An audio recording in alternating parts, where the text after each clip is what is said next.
Okay, so hello everyone in the five continents and welcome to another edition of our International English Online meetings. This morning we have four wonderful friends, professors and colleagues from Ecuatesol, Ecuador.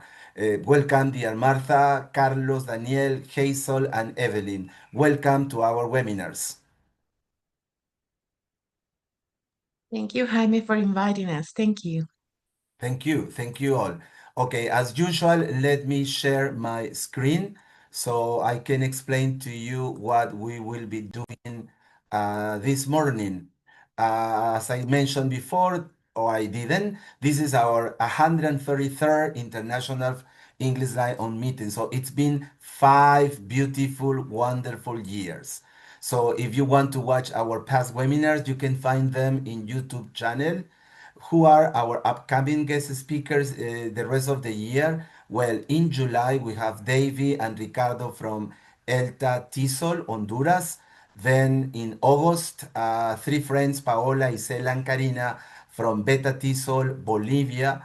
Then in September, Evelyn and Princess from Puerto Rico, Tisol. And then Marcela Burgos from Argentina in October. Also in October, Isadora Pereira from Brazil, specifically from Bras Tisol. And also in November, we have four friends, Cynthia, Carolina, Remigio, Rocio, Maura, well, they are five, from Paratisol, Paraguay. And finally, in December the 7th, sorry, on December the 7th, we will have Kathy, Adriana, and Claudia Maria from Asocopi, Colombia.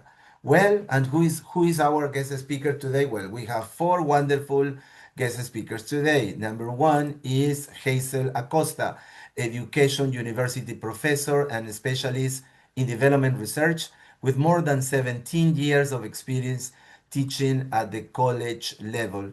Outstanding record in getting external funds for her professional development programs.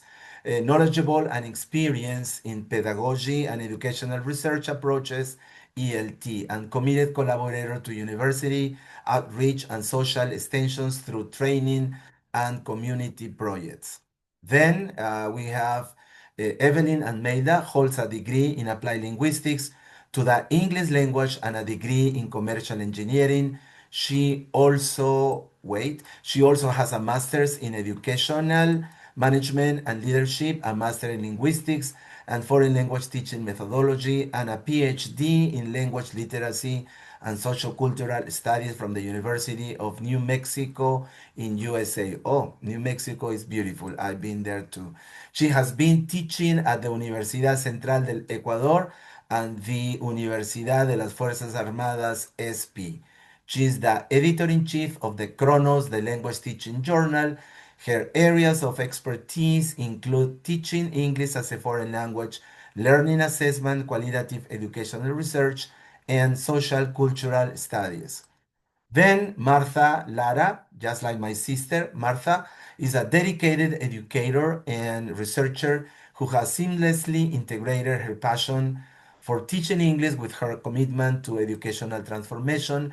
With 13 years of experience in higher education, she currently serves as a teacher researcher in the pedagogy of national and foreign languages career at the National University of Education in Cañar province.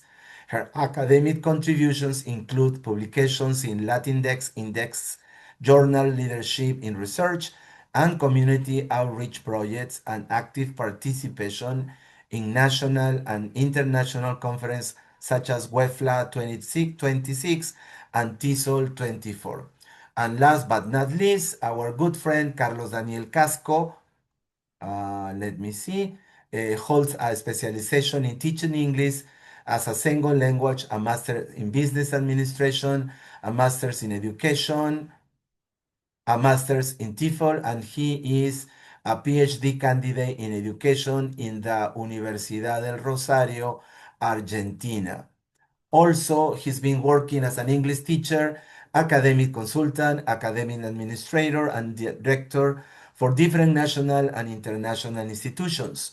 He's organized and participated as a presenter in national and international language conferences, and he has written some articles published in different journals, and he's interested in critical thinking, education, language proficiency, professional development, and communication. Finally, he currently works as a professor in the Universidad Nacional de Education, and he's also the president of Ecuatesol. Well, my dear friends, I'm really surprised and amazed with all your career aims and objectives that you have got. So let's start our this four speaker presentation with Hazel. So Hazel, you are free to start with your presentation. You got 20 minutes. Thank you. Thank you so much, Jaime. So let me know if my presentation is shared. I'm going to share it now, but let me Yeah, see if we can see it. you can see. Thank you. Yes. So good morning, everybody. I'm Hazel Acosta. I'm an associate professor at the Universidad Nacional de Educación. One of my research projects, which I'm very passionate about, is the use of project-based learning in English classes. So here in Ecuador, not every grade or level, especially in public schools, has an English teacher. So despite the fact that the government wants to or envisions students to have the B1 level at the end of basic education years, that is not really feasible because there is this insufficient number of English teachers in schools. There is this limited human capital in schools, especially public schools. When in 2022, the government, the Ministry of Education released a specific mandate telling schools that there is a reduction in the number of hours of English teaching, number of hours from 5 hours to 3.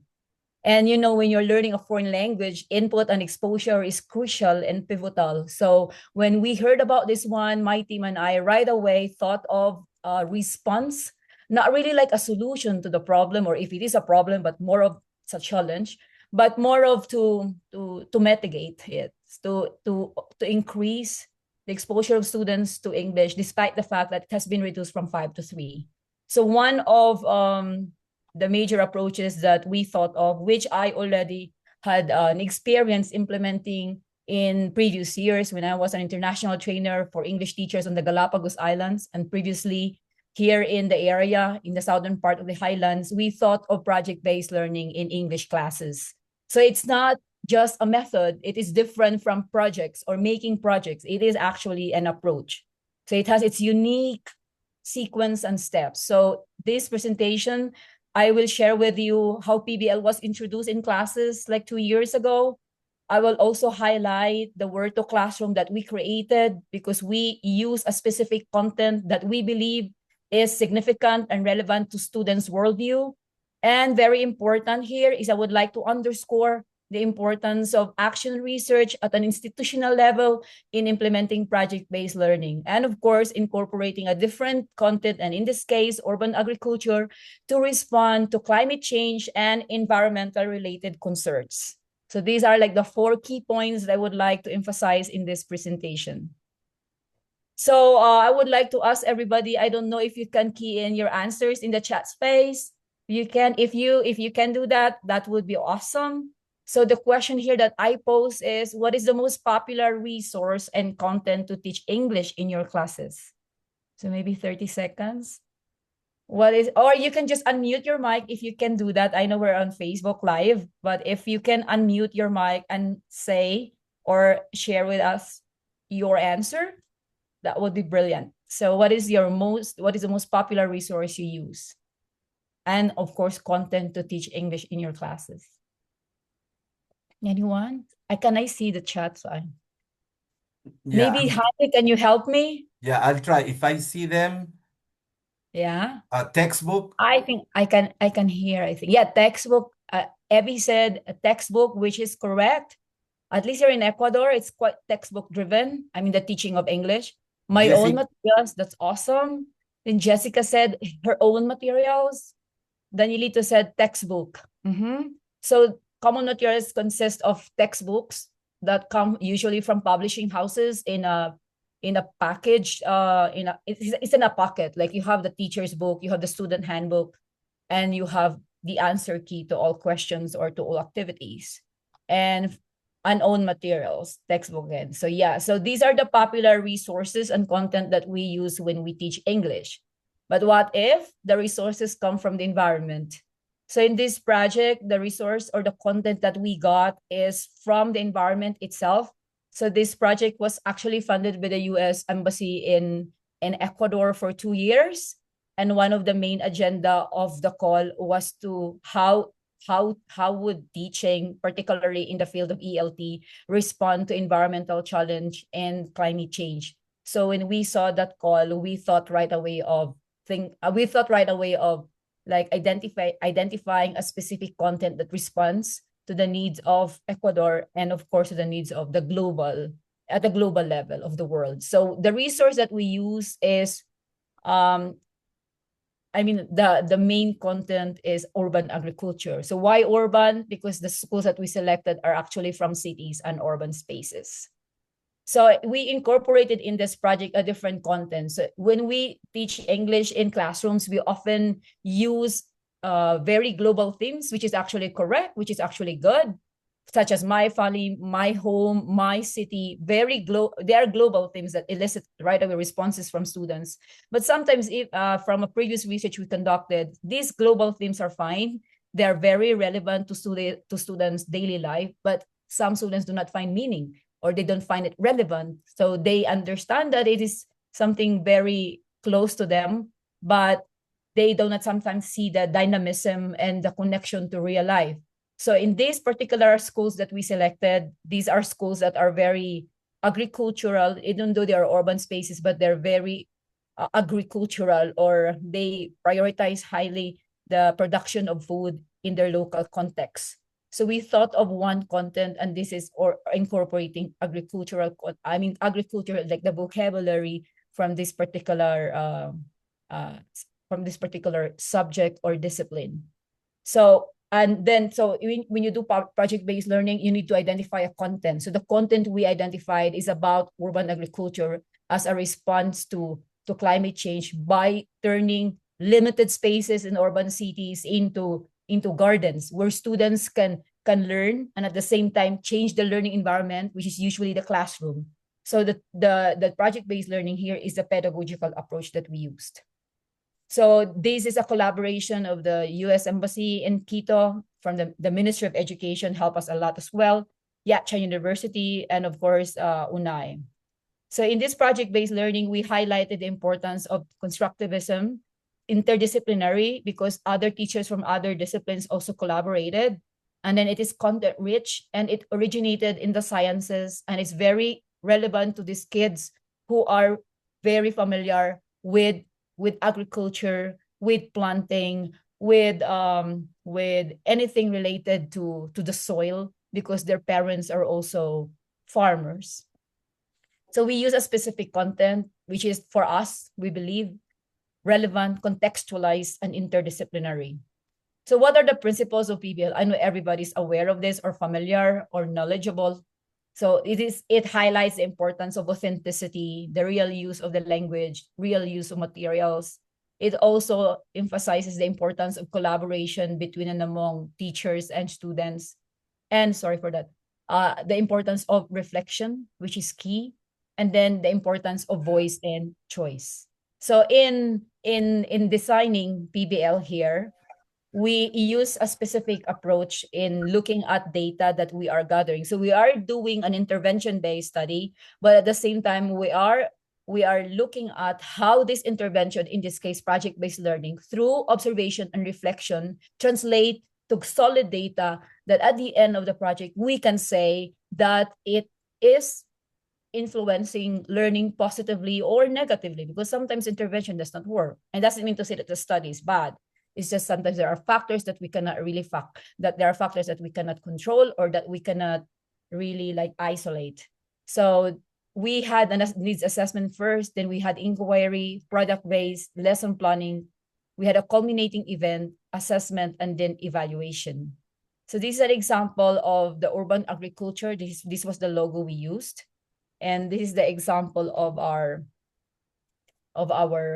project. So we encourage the use of PBL in English classes. So this was implemented in schools in Imbabura, in the northern part of the highlands of Ecuador. And then it was also implemented in Riobamba, which is like in the middle part of the highlands, and in the southern part of the highlands, in Cañar and Azuay provinces. So from a global perspective or economic perspective, we are at the same time promoting food security related practices in schools and in classes, because we are helping students produce food, and by producing food, they're able to help their family, and they are translating what they learn inside their classrooms to their houses, because they ended up having gardens in their homes. So that was really what was brilliant in this project. So teachers, we trained teachers, we had a virtual training, and then we trained them how to do PBL. And then during the implementation phase or the action phase in action research, we observed teachers do it in their classes. And then we also like encourage students to do it like a pay it forward scheme in their homes. So this is also one powerful way of giving teachers in schools continuing professional development, which is key in updating knowledge, skills in teaching English. So this was how we did it. It was a response to the Acuerdo Ministerial. Therefore, the problem is evident. The mandate of the government came like 3 years ago, 2022. So there is already a limited number of hours in English teaching in the country, but they further reduce it from 5 to 3. So we use an approach called PBL, incorporating one content, which is very important in the landscape of Ecuador, especially in the highlands, and which is urban agriculture. So in this part, from the research lens, we use these 3 steps or 3 phases. We had a month-long virtual training on PBL through we work closely with some professors in the US. Our specialist was Dr. Susan Haas-Lederman, who is a professor emerita of the University of Wisconsin in Whitewater. She was our mentor before in previous State Department sponsored activities. And she had a month-long virtual training for us and with the teachers. And after that, we had the implementation in schools, which ran for like 3-4 months. They used project-based learning in their classrooms. And then they also highlighted the incorporation, the integration of urban content in their classes. And then we had, after the implementation phase, which corresponds to the action phase in AR or action research, we observed and then we reflected on the data we collected, what realized that it's not that easy for teachers sometimes to try a different approach. It's not really new to them. It's not really like different, but it is something that they don't usually do in their classes. So something new can be unnerving. So sometimes you have cosmic terror because you don't know what's going to happen. But then we realize that they lack, they need more, not lack, they need more input from a pedagogical perspective on how to really incorporate a new content like urban agriculture related vocabulary to their teaching. And at the same time, highlight the importance of structure and grammar in teaching. So after we collected these emerging nuances and these emerging issues from the data we collected, we realized that they need to have like a very responsive pedagogical training in relation to the data that we collected. So we had a pedagogical training support to these teachers in the different areas. It was a 2D training. We had to fly, we had to travel to Ibarra, to Riobamba, and then places here in Zone 6 of the country. So teachers were able to express their apprehensions at the same time, their perceived limitations in implementing project-based learning. We highlighted, or the focus of the training was on translanguaging pedagogy, particularly translation, effective translation, and identifying similarities with some of the linguistic choices that we highlight, that we privileged in the lessons. So that's the focus of the training. So I know that translanguaging pedagogy is not yet that popular in Ecuador, but it was one response that we got from the data we collected. So it was not a full-blown training on translanguaging pedagogy, but we only highlighted 1 or 2 techniques. So after this, these are like some of the pictures we had from the virtual training. And then here is a limited space in one school. We turn it into a green area. And students, when they learn vocabulary, for example, they have the embassy gave them financial support. Like we bought, for example, seeds for them, plants, everything was provided for. And the moment they learn the vocabulary, they're able to see the seeds and then connect it with how it's planted. We hired an urban agriculturist expert, because I'm not an expert on urban agriculture, and also my colleagues. So we hired an urban agriculture specialist to give us training on how to plant the seeds, vis-a-vis the soil components, the background of the area, and the plants that can really grow. And this was the pedagogical training we had. We had the bridging techniques. We had also what we call nature study approach, and all of these two training content came from the needs-based assessment that we had in every phase. So yeah, that's how many minutes do I have, Jaime? Or You still got a few more minutes. Don't worry, my dear Hazel. okay, so I'm going to show, if it's fine, I'm going to show a video of very short video of our training, and at the same time the one that we had in urban agriculture, and how it was with the kids. So I don't know if you can see my screen. Yeah, Yeah. perfectly. So this is one of the data collection we had was a point for reflection for the kids. So during data collection, we requested them through, of course, informed consent and everything, and we asked the kids how they view this kind of learning. Are they learning, for example, English? They have limited exposure, so we have to be very realistic to the context. And this is what this kid and other kids shared with us. It's in Spanish.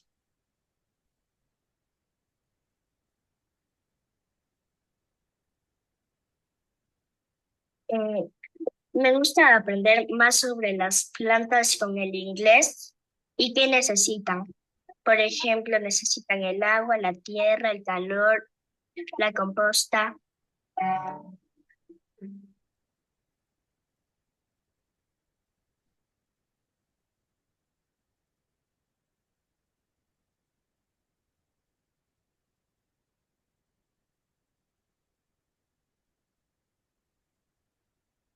Yo estaba haciendo un tipo de juego de unas cartas que habla sobre los vegetales. Tienen que adivinar dónde están los vegetales, como por ejemplo el brócoli. Y ahí fuimos aprendiendo más de cómo se llaman los vegetales.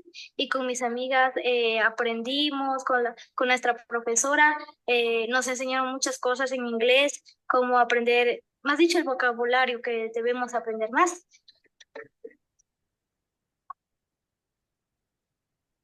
En el salón tú aprendes, pero en el huerto estás piqueando y ahí te van enseñando. Tú estás haciendo esa actividad y con eso estás aprendiendo. Porque si estás viendo solo en el pizarrón, no se siente tan bien, pero si tú estás así con la pala, te aprendes cómo hay que poner, hacer, cuánta longitud hay que cavar para la semilla, todo eso.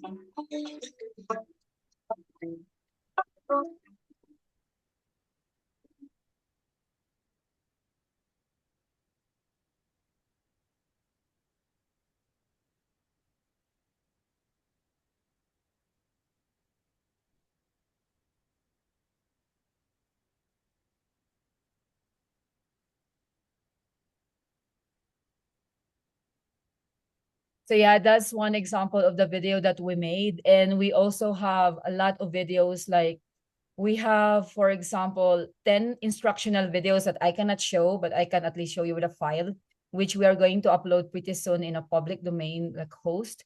So the one of the outputs we produce from this project is the production of instructional videos on how to do PBL. So it was recorded. We have a team of people who are good in video production. We hired them, and then they traveled to different schools, and then they recorded and captured everything so that we could turn this research data and research results and findings through action research and PBL, of course, approach in classes into an instructional format where students and teachers, especially teachers, it's more for teachers, can follow from the first video to the last video. So it has overview, it has key components of PBL, how to plan projects, how to do needs assessment, and then it has about how to do and how to promote a learning environment that is not just the classroom. What is assessment? Because assessment is crucial in project-based learning. How do we promote formative assessment and summative assessment? And then we, of course, have a video finale. So this was one of the outputs of this project. And we also have a video documentary, which is this one. It's a bit long. Jaime, how many minutes do I have? Don't worry, 2 more minutes. 2 more minutes. I can show at least the introduction Please of do. how it was conceptualized.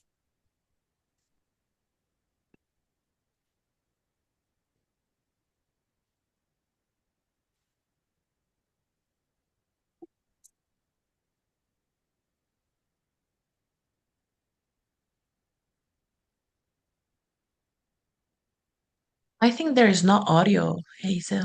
Um, I don't know if You can't they hear? are saying something. No. Me gusta aprender No, Right. bueno. las plantas Can you hear? Yeah. Oh, Now, yes. Mhm. Yeah. en el inglés y qué necesitan. Por ejemplo, I necesitan will. el agua, la tierra, sillas de madera, colchonetas, computadoras y el pizarrón.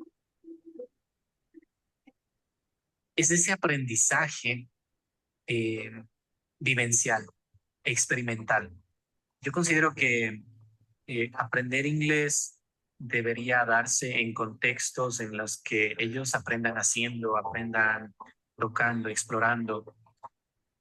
No estamos en un aula encerrado y que podemos estar al aire libre. Y también me gusta mucho que nuestro profe nos enseñe entre esas cosas, porque nos enseña tocando y viendo las plantas.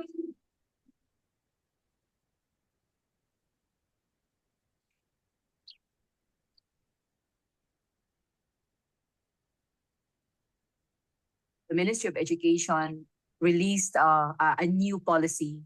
And this policy says that the number of hours of English input in schools should be reduced from 5 hours to 3.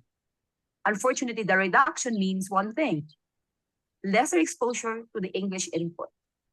So we thought of how are we going to increase this reduction. The project entitled Promoting Urban Agriculture in Home and School Backyards through the PBL approach in English classes was conceptualized because of the regulation of the Ministry of Education. Number one, the reduction of English hours in schools. And number two, the promotion of projects. With these two in mind, we said we need to have a project that will.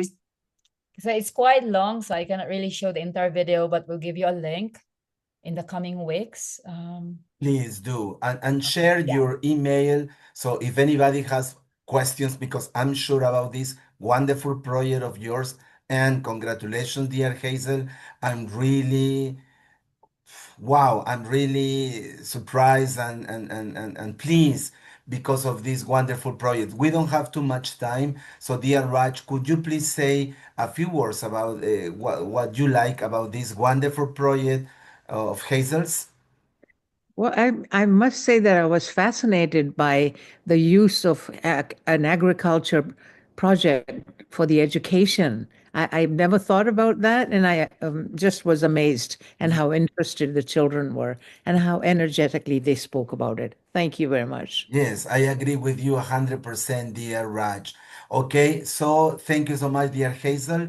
If anybody wants to contact Hazel, Thank could you please you. show once again your email, please, Hazel? I can share in the chat. Maybe I can share in the chat Please specs. do, please do. Well, congratulations, because today we have 36 people and lots of people sharing the video in Facebook Live now. So now it's turn for Eva, Eve. Yeah, thank you. Evelyn, Thank you, Evelyn, Evelyn, Evelyn. Evelyn. Yes, For the people thank you who are very here, much. please, we can make questions at the end of the 4 presentations. Thank you. Thank you so much for the opportunity, Jaime, and thank you very much for everyone that it is here today. Before I start my presentation, I want to congratulate Hazel. I think she has and her team have done an amazing job with promoting two aspects, English and agriculture, right, in the different communities and school communities. So congratulations to the whole team. So now I'm going to share my presentation. I would like to know, please let me know if you can see it. Yeah, it's coming. Okay, Yeah, now we can see perfect. it. Okay, thank you very much. So my presentation is Empowering EFL Education in Ecuador and Insights from the Learn Project and National Research. I'm very glad to be here. My name is Evelyn Almeida, and on behalf of Universidad de las Fuerzas Armadas Este and Universidad Central, I would like to welcome you. So let's start.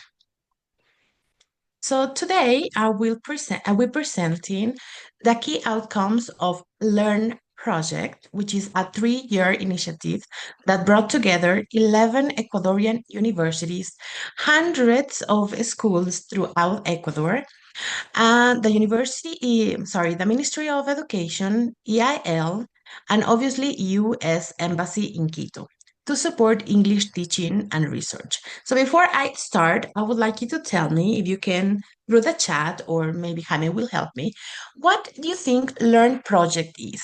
So what comes to your mind when it says Learn Project? Really quick. Learn Project. What do you think it stands for? If you want, you can tell me, or if you want, you can, turn on your mics, or you can write it down in the chat box. I am also looking at the chat box right now. So Jaime, a Yeah. question for you. What Learn Project do you think it means? Oh my God, I feel like a student. I feel afraid and nervous now. Sorry. No, that's okay. That's okay because if we understand how our students feel, then we will keep this in mind and be more careful when teaching. I guess, as it name suggests, students will learn something by doing, by learning something authentic, by as the one before, experimenting, experiencing. Okay, thank you. Yeah, thank you very much. Yes, Oh, indeed. That's I'm a that's good a student. particular. A little star for me. Thank you, Mr. Jaime. Thank you very much. Yes, and I have some information in the chat. I just want to read really quick. It says, learn by doing and experimenting. Excellent, Rosana. Thank you. Monica mentions that learning how to learn. I like that. Daniela says research. Yeah, very good. Yeah, it has the word research there. Good. Learning about a period of time and a specific topic. Thank you, Carlos. Gabriela says, are a group of activities that students will make to obtain a product. Okay, thank you very much. Yeah, so I'm going to tell you what it means. Okay, so let me see. Oops. Okay, great.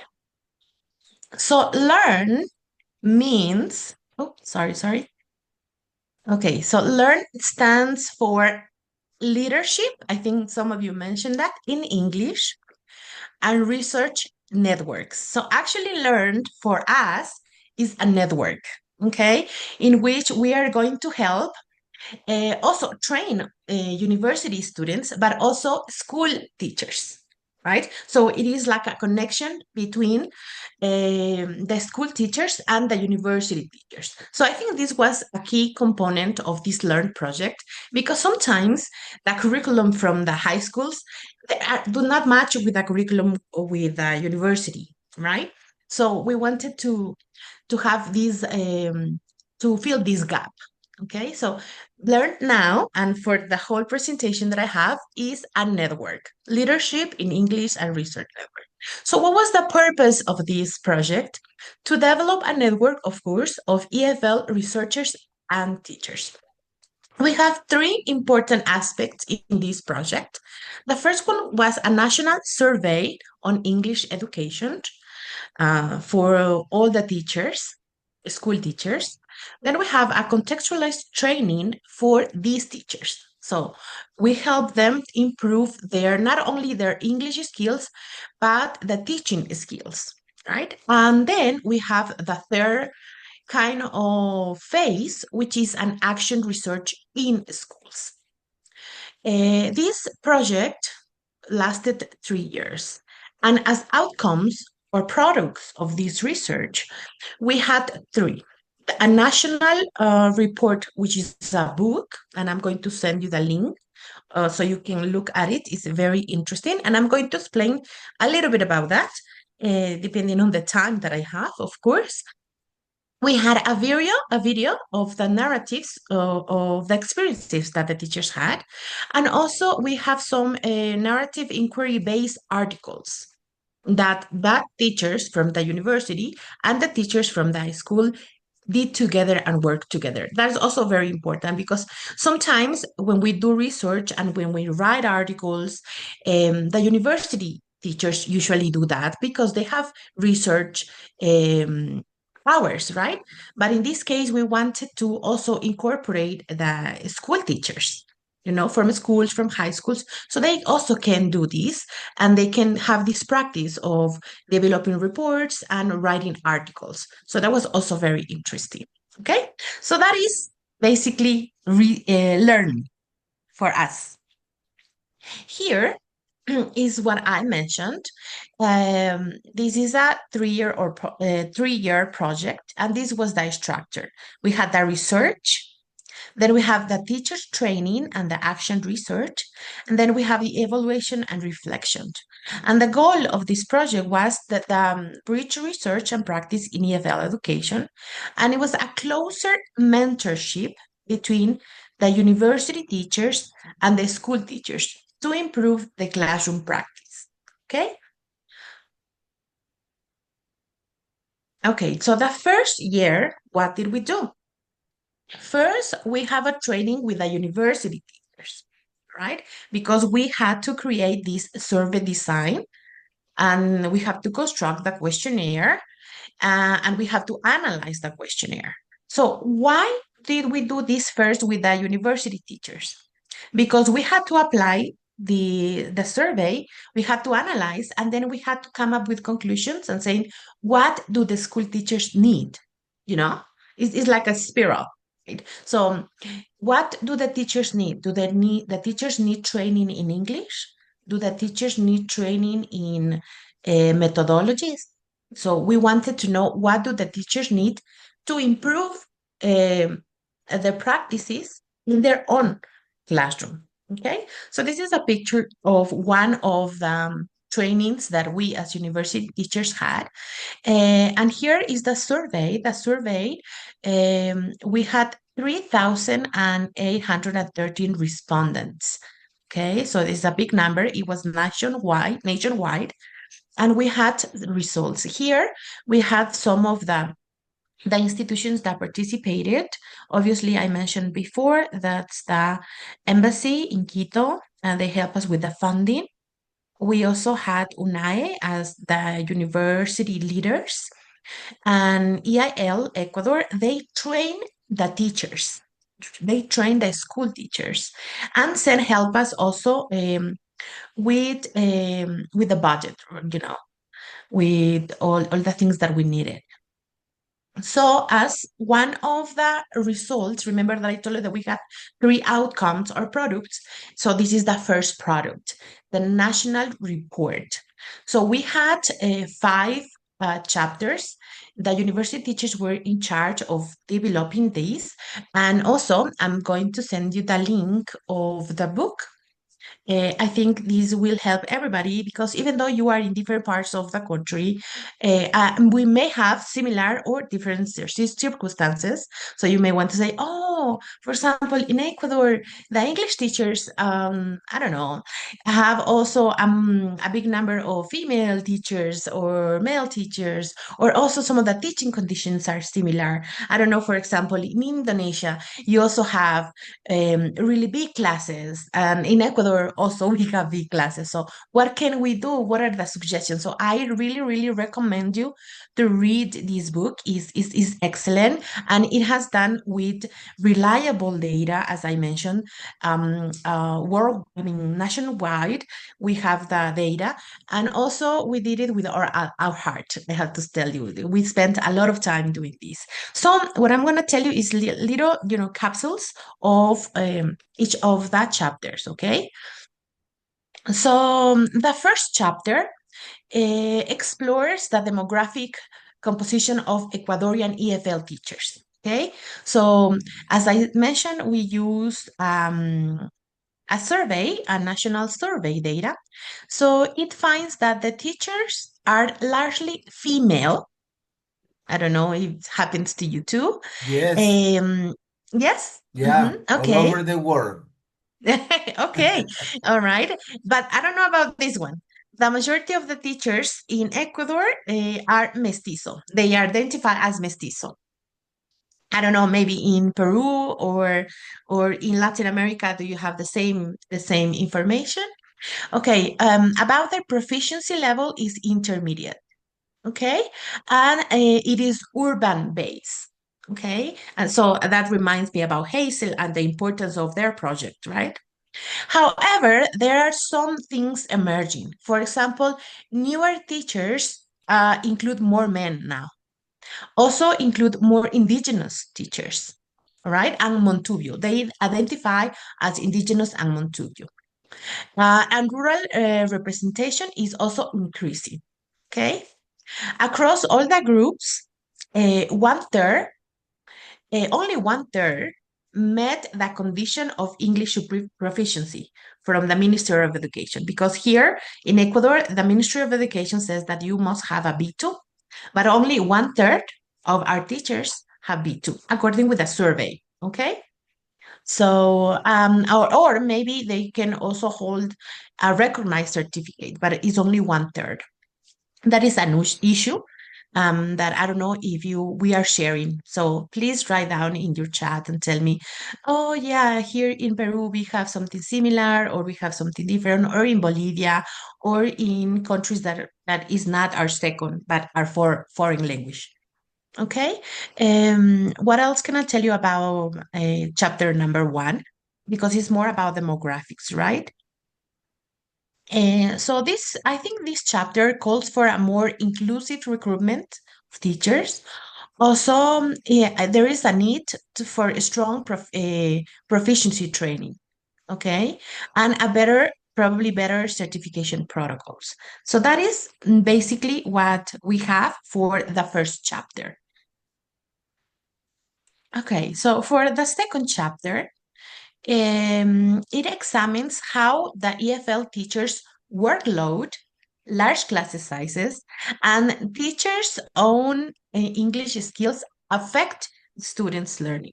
Okay, so the teachers report that heavily workloads reduce time for lesson preparation and feedback. So this is what they mentioned. So I would like to hear from you if that also happens in your own countries. It will be very interesting that we share ideas on if we have similar issues, but also that maybe we can work together to have solutions, right? Okay, so that was one of the things. Right. Those were one of the things that we have. So these heavy workloads reduce lesson preparation and feedback. Large class sizes challenge effective classroom management and personalized instruction. Okay, that's what also we got from chapter number 2. More proficient English speaking teachers feel more confident and are more likely to adopt communicative and student-centered techniques. So the more the more they know English, they feel more confident and they can adapt their classes. Okay, that's what we also got. And the chapter concludes with recommendations, for example, to reduce class sizes, to regulate workloads, to work more on pair work and group work. So I really, really advise you to read this book, okay? And that is the second chapter. I don't know how much with the time. Please, Jaime, tell me about the I'll time. let you know. Go on, go on. Okay, thank you. All right. So chapter number 3,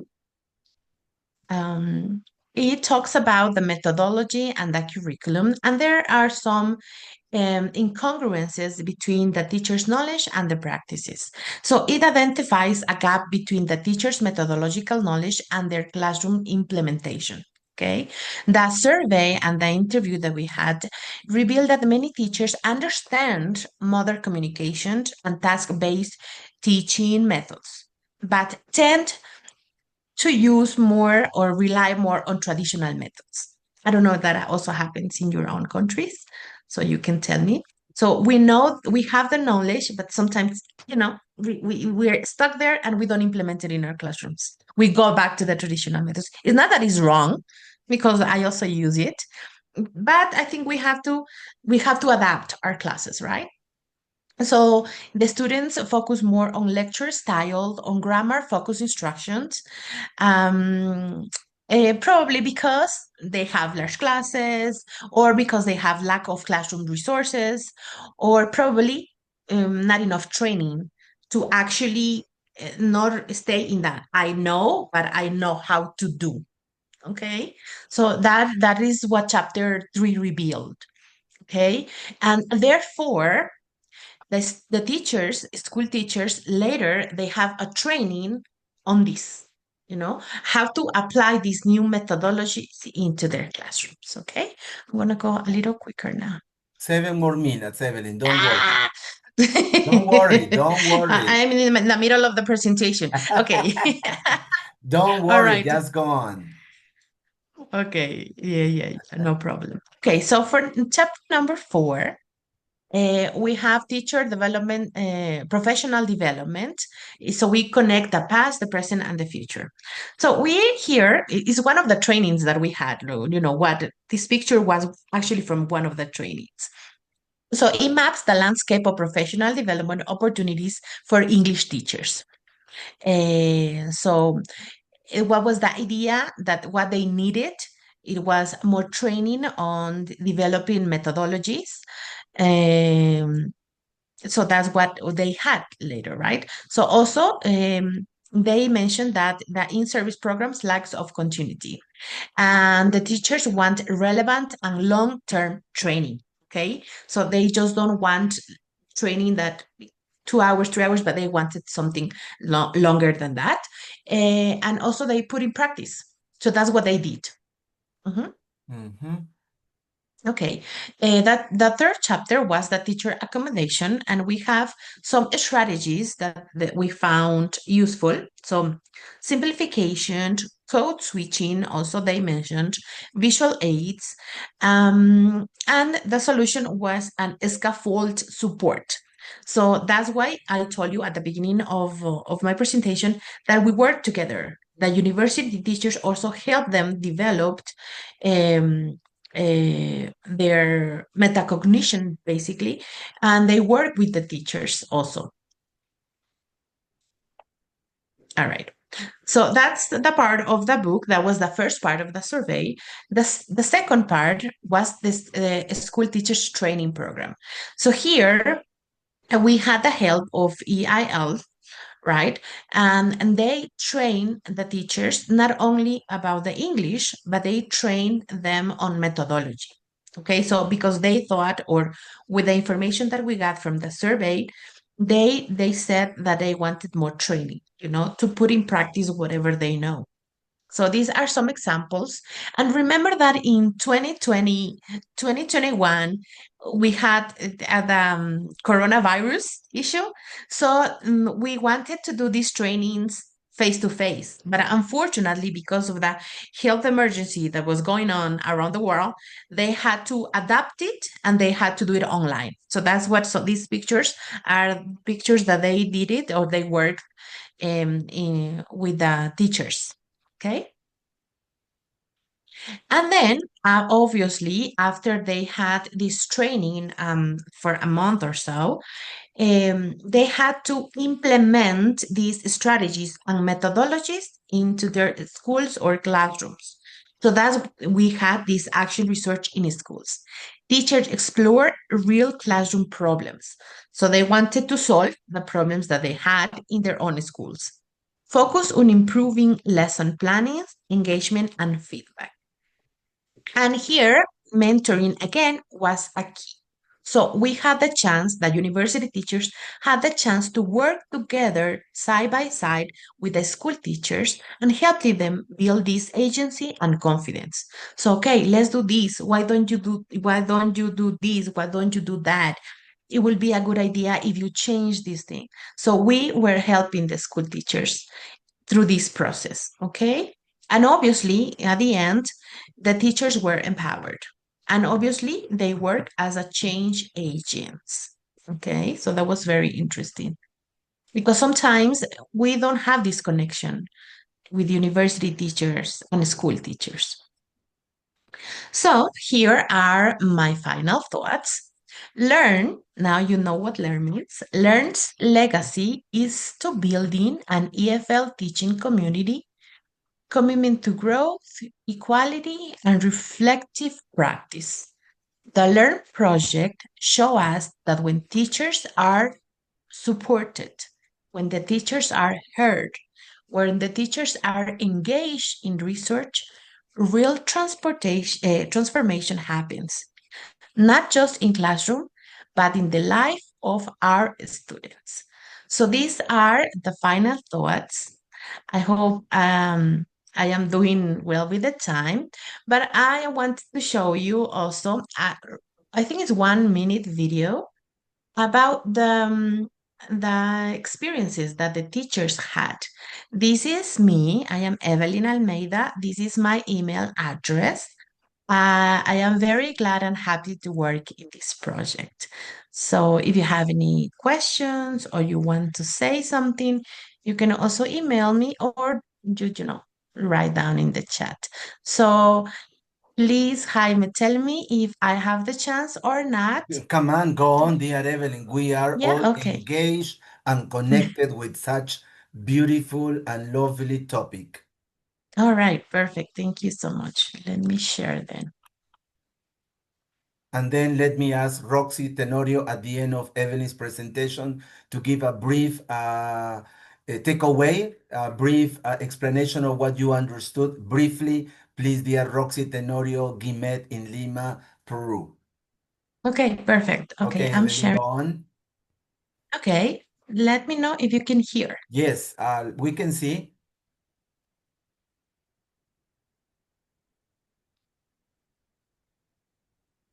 Did you share the sound? Yes, I share the sound, but I don't know where is it right now. Oh, it doesn't. No, you cannot hear, right? No? Yeah, now we can.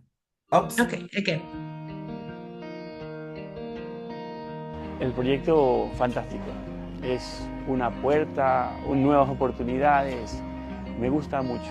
Básicamente es darle un giro de 180 grados al estilo de enseñanza que tengo. Son capacitaciones efectivas que ayudan a los docentes a que podamos aprender estrategias, métodos, a conocer más recursos para que podamos ayudar a nuestros estudiantes a aprender inglés.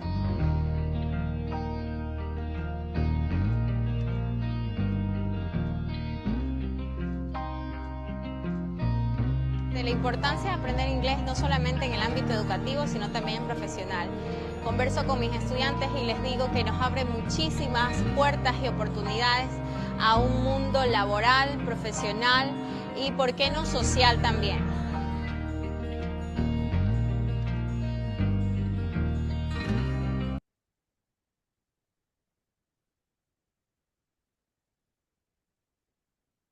Okay, so that's it from me.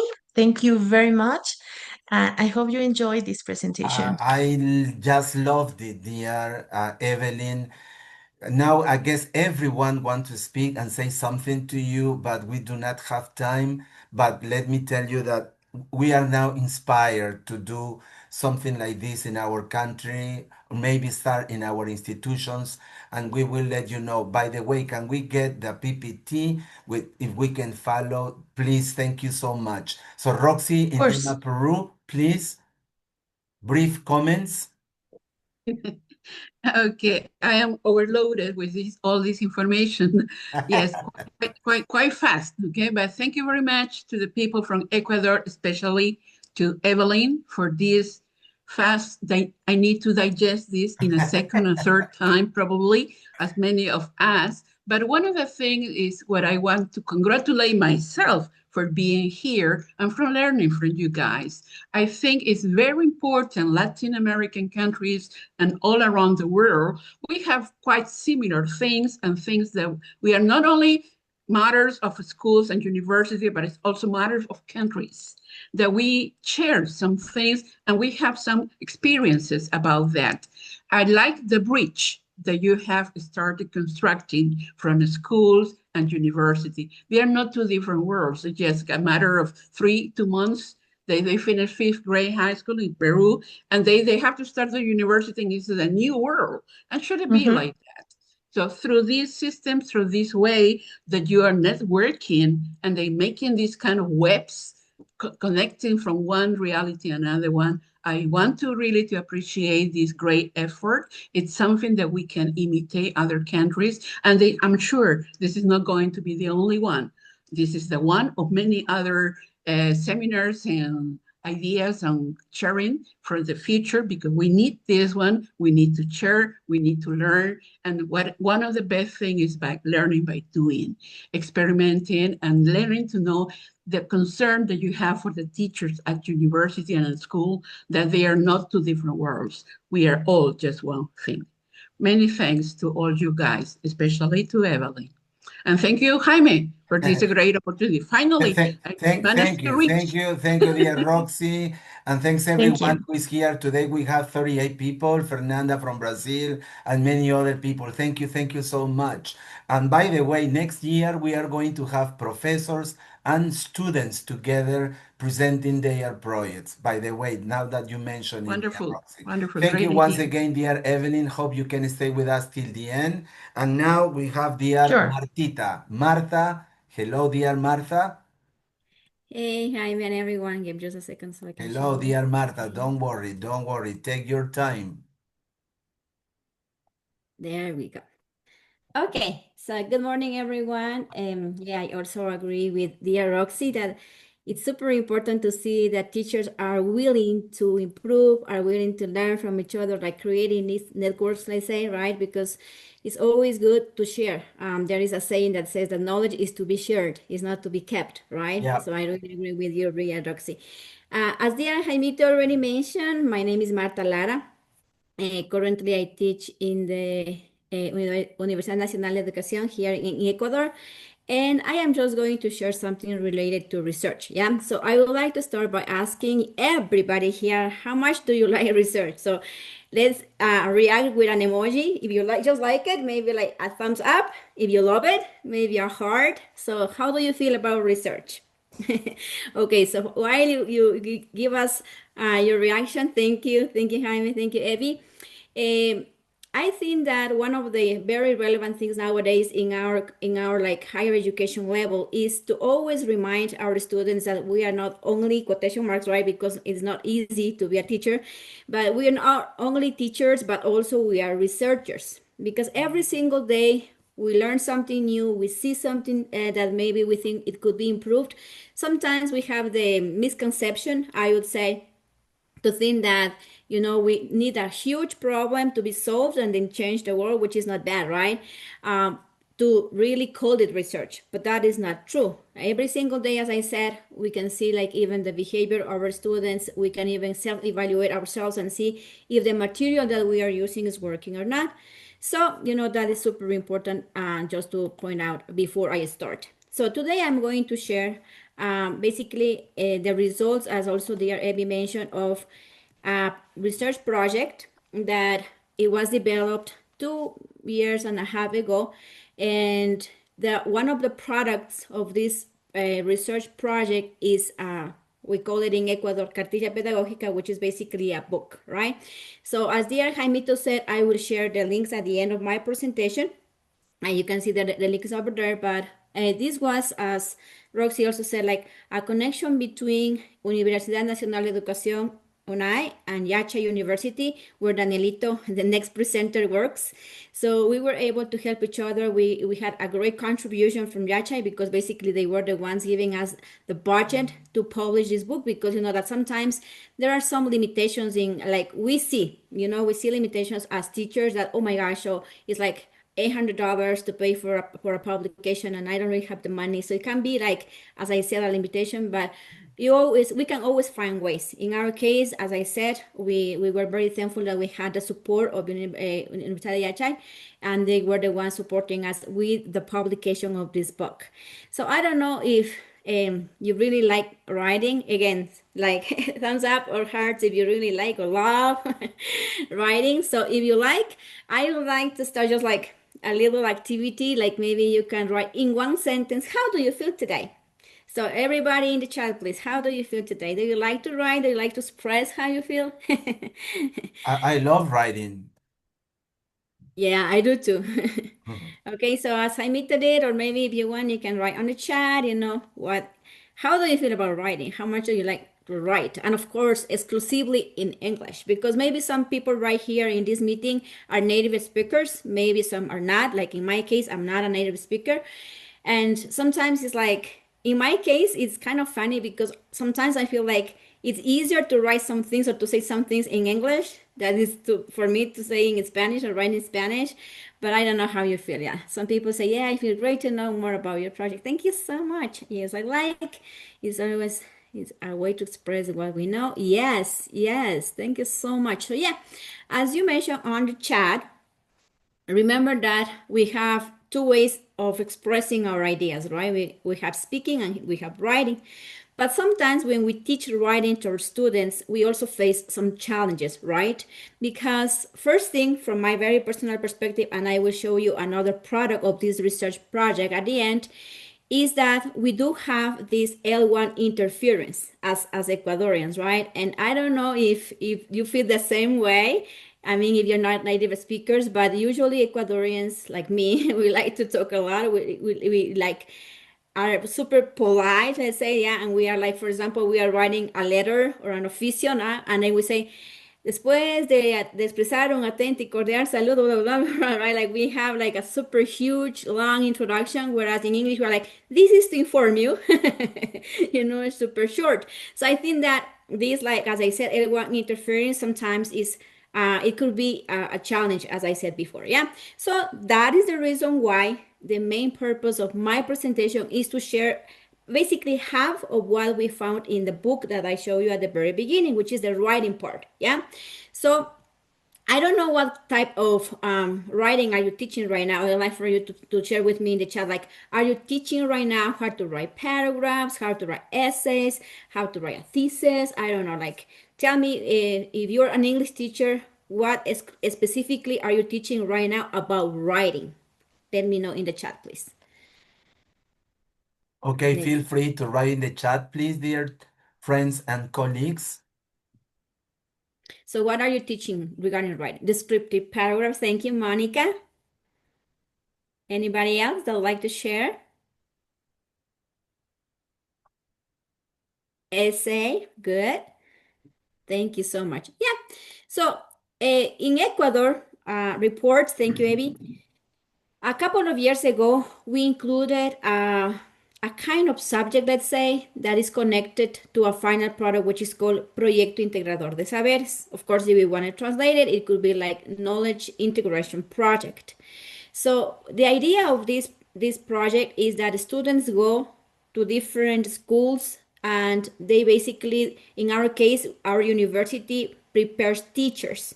So they go to different schools, they go to different settings where they have the role of teachers. And at the end of this practicums period, they have to write a project, yeah, which is basically a report. So in this report, as Evie said, in this report, they have to mention, share, things that they observe regarding education, of course, the strategies, methods, techniques, activities that teachers use in their everyday practice. They also have to say, like how students react to the strategies, how do students feel, how is the environment, and so forth, right? But we decided in this project to analyze exclusively these reports and see, if students maybe have any problems or they are struggling with something specific regarding the writing of these reports. And that's why we conducted, as I said before, a research in which basically we had we decided, right? We decided to do it about written discourse. As everybody knows, written discourse is the creation of meaningful sentences that display the writer's intended meaning. It is considered an attempt to explain how we communicate with written language. So, as we said at the beginning, as we know that writing is one way in which we communicate, the idea was again that these students would communicate how they felt, how was their experience, what did they observe during this period that they were developing practicums. Yeah, but we really wanted to go deep into this, as I said, and we divided the research in 4 different steps. So the first thing that we did is we gathered all the reports. In our university, the teachers were the ones in charge, of course, of collecting these reports at the end of each semester. So let me tell you that in my career, I work in the National Foreign Languages career, and then we are super close, we are super supportive, so everybody was super happy to share everything that they had with us. So first thing, we did that. Then of course we had to go through the little review because personally I was like thinking, okay, how I'm going to analyze this information. And I learned that when you do like corpus analysis, you really need quantity. Like you need to have a lot of documents, a lot of information in order for you to really like come up to conclusions or to say this is like the general errors in this case that students make. After that, of course, we were like analyzing every single report that we had, and finally we identified the most common errors that the students used to make. Okay, so before telling you what did I find out, I would like for you again to share in the chat. When you teach writing, some of you already mentioned that you teach how to write a paragraph, how to write an essay, how to write a report. Can you please share as teachers, what are some of the again, like challenges that you see that students face when it comes for them to develop their writing skills? Tell me in the Okay. chat. Once again, you are all invited to write down and answer Martita's question. What are some of the challenges, right? Like, what do your students struggle the most when they have to write in English? Okay, it says concentration and memory. Students are mostly lazy. This is skill. Lack of vocabulary. Yes, thank you, Hector. Yeah, L1 interference is something that I already mentioned, which for me is also super real. All right, thank you very much. Any other one? Connect the ideas. Very good, Veronica. Actually, that's one of our findings too. All right. Thank you so much. So yeah, as I already said, some of the things that you mentioned are already in our findings. So in order to have like an organized way of collecting the findings, I divided the most common errors that were identified in 4 different groups, as you can see on the screen. So the first group was related to the paragraph structure, which is something that you already mentioned. So students really struggle with like writing the main idea. And of course, also, since the main idea is not strong enough, then they have problems connecting all the ideas that come after, like the supporting ideas, as we call them, right? Also, they fail to like order the ideas in a logical way. And finally, as I mentioned before, the supporting sentences are not really connected. So, when I teach this, because I also teach reading and writing at the university, it's super funny because I tell them like, it sounds funny now saying it like this way, but it happens that sometimes you start writing about your mom and you end up, writing about your boyfriend or girlfriend, like, and I go like, no, that cannot happen. And they always laugh. And I say, yeah, it's super funny. But when you read what you write, then you realize that you start talking about something and then you end up talking about something different. And that cannot happen. Yeah. So that was the first thing that we identified. The second thing that we identified is sentence structure. And I think that the majority of us also have experienced this, which is subject-verb agreement. And I think that usually happens, as I have seen, when we are using the simple present tense with third singular persons, right? And for some reason, we forget the S's, right? The S rules. Sometimes we also like mix the auxiliary verbs. Instead of does, we use do and so forth, right? Also, sentence fragments, run-on sentences, I think, are the most common mistakes that we can observe as well. And wordiness. Wordiness is connected to some of the things that you mentioned before, vocabulary, right? And also is connected to what I said a couple of minutes ago, that like we go like around the bush too much, right? Like we try to say something, but we have already written like 3 sentences and still the message is not clear. So that's something that happens to us. And we could observe that happened to our students when they were supposed to write this report that I mentioned a couple of minutes ago, right? Another thing is about punctuation. So when they have to use semicolon, colon, or they have to place end marks correctly. Besides that, we also could see that as connected with run-on sentences, they don't remember that punctuation, among other things, are those pauses that the reader needs when they are checking what they wrote. So something that one of my very close friends told me is that I think that I don't know if that only happens to us as non-native speakers or it happens to everybody, but I think that we have this tendency to forget that when we write, we don't write for us. We write for our target audience, for the public, yeah, for the people that will read what we write. And I don't know, if it has happened to you, but it has happened to me that I have to call my students, right? Come, Anita, okay, tell me, what did you want to say? And I always tell them, imagine that, I don't know, maybe you have to call Shakespeare to ask him to explain what he wanted to say. That is not possible. That shouldn't happen, right? Like you should be able to read and understand fully the message that the writer wants to give to the audience, as I said before. Yeah. And finally, as you can see on the screen, word voice. So again, as you mentioned a couple of chats ago, this is connected to L1 interference, right? Because we tend to choose words with similar meaning but different connotation. We have translation errors. We have, of course, also errors connected to collocations and the incorrect use of pronouns.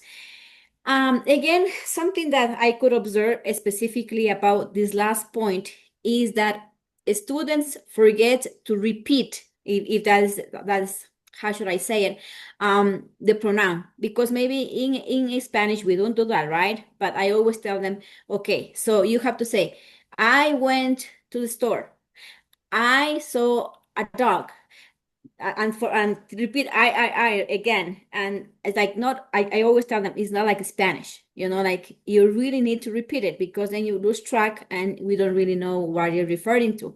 So that's something that I have seen in my students. Now, sadly, if I can say that, or unfortunately, this is basically what the book is about. Nevertheless, in the book, let me just go back and tell you about the book a little bit more. So what is the good news about the book? We don't really give, or we don't really provide specific strategies regarding like how can you how can you help your students to overcome these challenges? But what we do is that we have, or we show the book in 4 different sections, let's say, right? So the first thing is that we list the mistake, the error, yeah? And we say, this is how, or this is the word that the students were using incorrectly. After that, we mention the word that should have been used, or how students or how everybody could use this word in a correct way.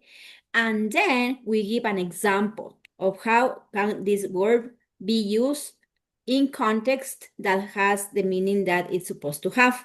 Yeah. So as I said, unfortunately, we don't really have like super specific strategies or super specific ways in which we can help our students, but we consider that this book would be helpful for everybody, specifically to even to use it in the classroom. Actually, as part of the project, because remember this was a research project, I was the director, by the way.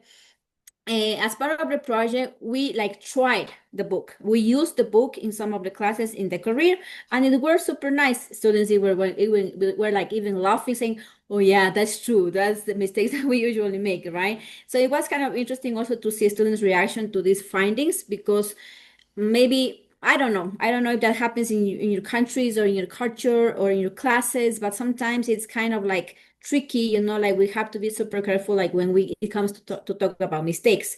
I always say that I like this kind of like feedback, super general feedback, not pointing out specific students or specific places or specific countries, but just in general, as general errors that we make when it comes to writing. Okay, so another thing I wanted to share with you is about these specific results, because remember, the book has two parts, right? It has most common errors that students make in reading, in writing and in speaking.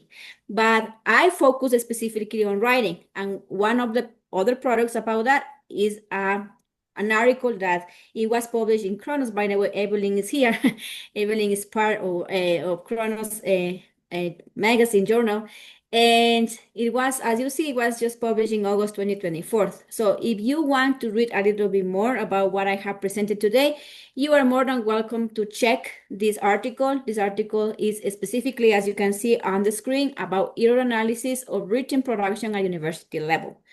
And again, my only recommendation, suggestion, if you wish, would be like for us to always try to look for solutions, because we know that there are many, many things that we can do and we can change in our education. Specifically, I'm talking about our beautiful country. And I think that that's what I said at the beginning. We as teachers need to understand that we are not only teachers, but also we are researchers. And then through research, we can highly contribute to the improvement of our educational system, our classrooms, our students. And in my case, I always feel a lot of a responsibility, because we in my university, as I said, we form future teachers, and we really want them to understand also that they can always be part of the solution.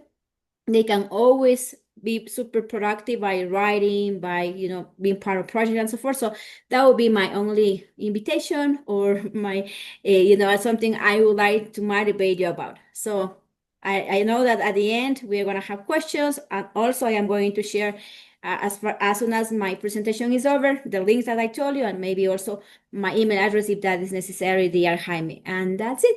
Thank you so much. Thank you, dear Martita. Lara, I'm really surprised with your three presentations already. You ladies, Fernanda, be ready, please, to express your opinion about what you have just seen. I'm fascinated with you three guys, three ladies so far. I'm taking notes, and as Roxy said, too much information to digest. That's Yeah, true. yeah. But the We first can make it longer, maybe, if we can in other for sure, events. you will be part of our next webinars and make it longer one by one. I'm really fascinated. I'm sure that's why we have so many people today, 43 people today, and it's been shared by like 20 organizations like Panama TESOL. So they are watching us now and they are listening to you now. Uh, so I like the first Hazel with the Huerto classroom. It was a project for students. Then you with the Learn project, and now this error analysis of written production. I'm sure that everyone is here learning a lot from you, dear ladies. So Fernanda, briefly your comment on what we have just learned. Fernanda is a good friend of Okay. ours in Brazil. Go on, dear Fernanda. Hi, everybody. Speaking to you from Colombia, and it's really a pleasure to see your presentations. I'm gonna comment on Marta's presentation. So I think one thing that she said at the beginning was that the students, that teachers talk a lot, and I think that it's a cultural thing, maybe in South America, that we we usually explain a lot of things and we want to talk like I'm doing now, probably. So I think that the first thing is that for a writing class, we keep silent and we learn the rules. You also mentioned about the role of teachers and the reports, right? So I think that that's really important to remember. Yeah, congratulations on your research, and I hope that continues. Yeah, that's it. Thank you, dear Fernanda. Thank you. Something else to say, dear Martha?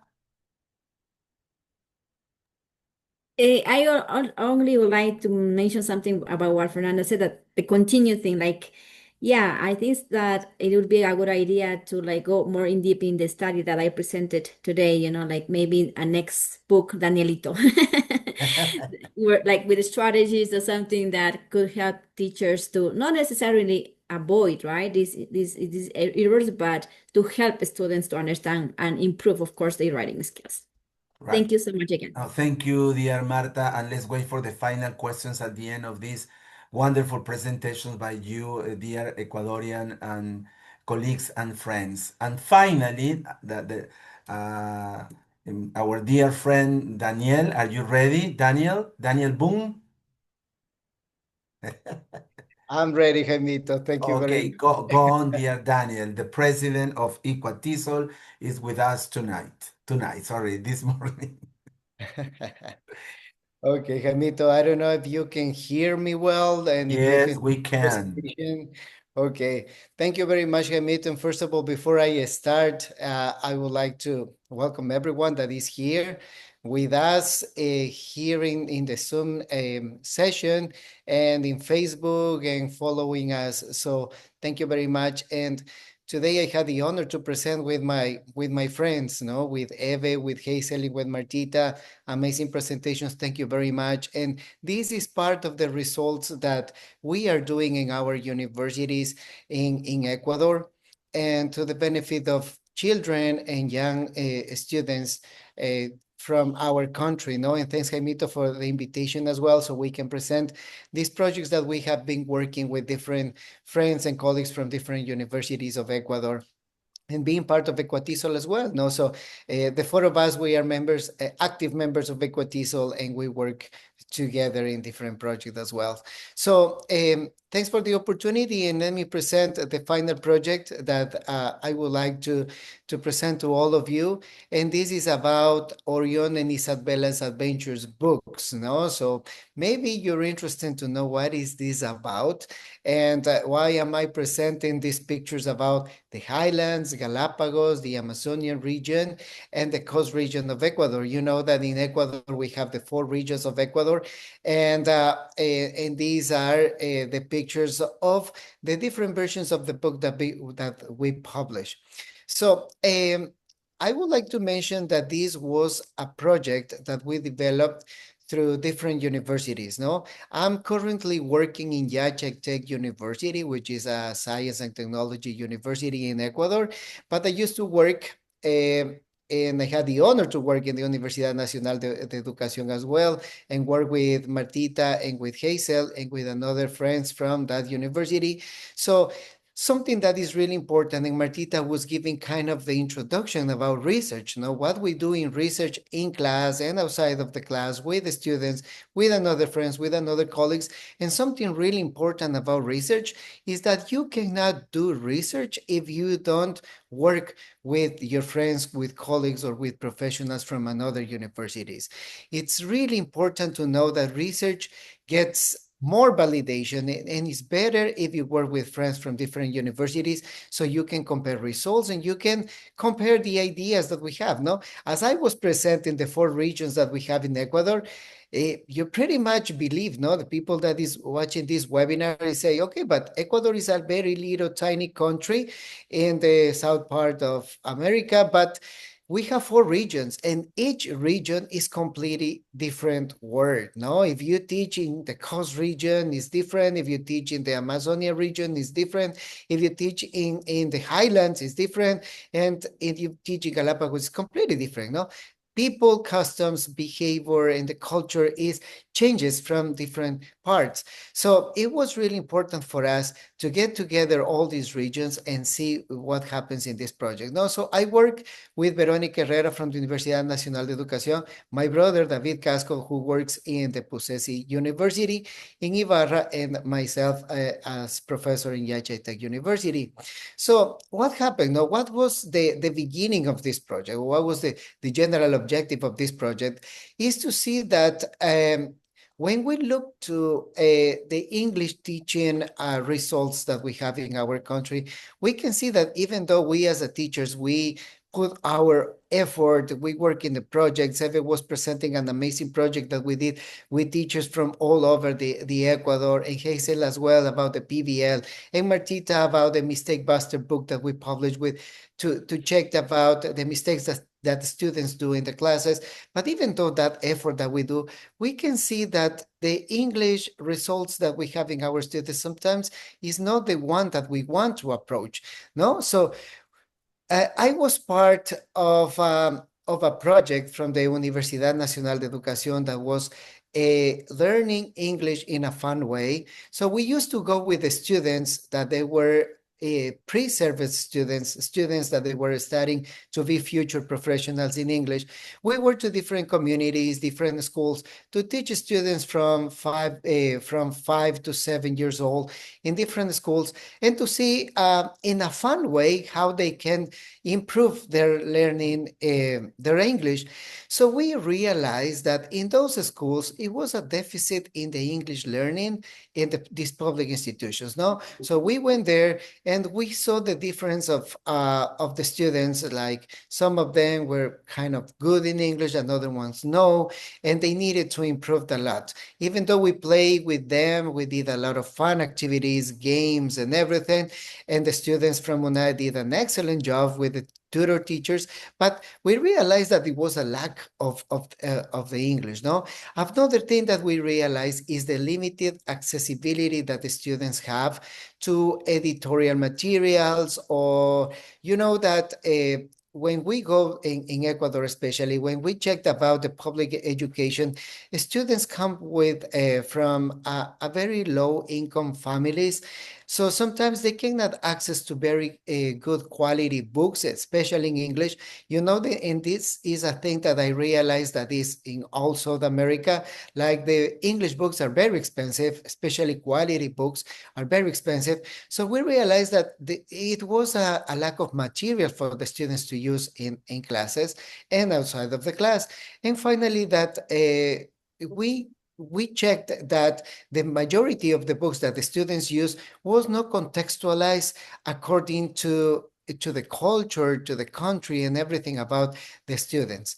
So based on that, we thought that it was a good idea to check about some proposals maybe, or to check about ideas to create our material for the students to teach in English classes. So we had a conversation with the graphic design school of the Pusesi University, and then with a friend from the Universidad Nacional de Educación, Verónica Herrera, we say, okay, why not with the students to design material for the students to use in classes, and contextualized material and free material that they can use and they can learn English, not only inside of the classroom, but the teachers can use this material. And a part of that, the parents, if they don't have a knowledge about how to teach English, they can teach their kids at home as well, or they can use this free material just to have fun.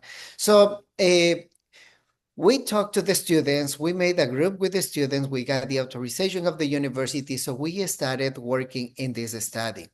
What was the methodology that we used? Well, first of all, we talked to the students, and we checked the existing material that is in the market, And we checked how we can check and create a new material that can be contextualized to Ecuador, and a part of that can be unique and can be interesting for the students to learn. Then we did the analysis of the English language teaching methodologies through different techniques that we have, no? So especially something that it was really important to see is that the students in a school, high school, and now that I teach in the university level, they don't like to read. It's difficult for the students to ask them to read. When you do the reading activities, the students say, "Hi, teacher, reading again. Oh, please, let's do listening. Let's do the speaking." Hey, Caimito, you're laughing because that's true, right? Of Yeah. course. So we have to invent so many techniques and activities for the students for them to read in class, and worse, outside of the class, because you send the students now to read outside of the class and you realize that they use ChatGPT, they use AI tools, so they can translate the text in English to Spanish, and they don't do the work, no, they don't do the homework of reading. So we needed to check about a methodology that the students can be interested to read. Then we did the collection of information through analysis of the classes in different schools, no? So we checked what was the methodology the teachers were using to do the reading part in their classes. We checked what was the best ideas, what are the students interested to do in class. So some teachers were asking or were telling us that the students like to draw, the students like to paint, the students like to interact, the students like to play around in the class when it becomes of reading, no?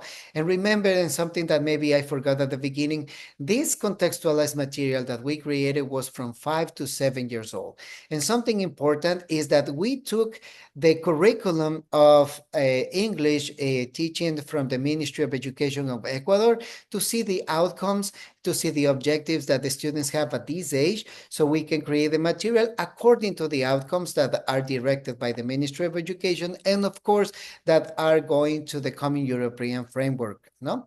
And then finally, what we did with all this material, we talked to the graphic design and the editorial people and say, okay, we have this crazy idea. Can we make it true? Can you do these graphics? Can we create these books? And they say, yes, we can do it. So we started working in this material.